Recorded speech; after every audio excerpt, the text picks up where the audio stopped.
Hi అండి. Customer ఒకళ్ళు మనకొక బ్లౌజ్ ఇచ్చారండి. చాలా సింపుల్‌గా తక్కువ కాస్ట్‌లో అయిపోవాలని చెప్పారండి.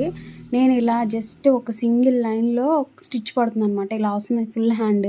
ఇలా వేసేసాను. దీన్ని నేను ఇలా కుందన్స్ అంటించి మార్చాననమాట. ఎంత బాగొచ్చిందంటేనండి, మగ్గం వర్క్ లుక్ వచ్చేసిందనమాట. చాలా బావుందండి. మనకి తక్కువ కాస్ట్‌లో అయిపోతుంది. మనకి ఒక 100 గ్రామ్స్ కూడా పడలేదండి. 100 గ్రామ్స్ మనకి రూ. 80 అలా పడతాయనమాట. చాలా బాగొచ్చిందండి లుక్ అయితే. ఇవే కాదండి, కుందన్స్ ఇంకా చాలా డిఫరెంట్ టైప్స్ ఉంటాయి. ఇందులో చాలా కలర్స్ ఉంటాయి. ఇలా ఏవైనా యూజ్ చేసుకోవచ్చు. ఇవైతే చాలా బావుంటాయండి. మగ్గం లుక్‌లోనే ఉంటాయి అసల. ఇలా ఎన్నైనా యూజ్ చేసి మనం ఫినిషింగ్ ఇచ్చామంటే చాలా తక్కువ కాస్ట్‌కి కస్టమర్‌కి అయిపోతుంది. మనకి కొంచెం తక్కువ కాస్ట్‌కి కస్టమర్‌ని సాటిస్ఫై చేశామన్న సంతోషం ఉంటుందనమాట. ఇలా ఒకసారి ట్రై చేసి చూడండి. చిన్న చిన్న వర్క్స్ అయినా మనకి కస్టమర్స్ పెరుగుతారనమాట.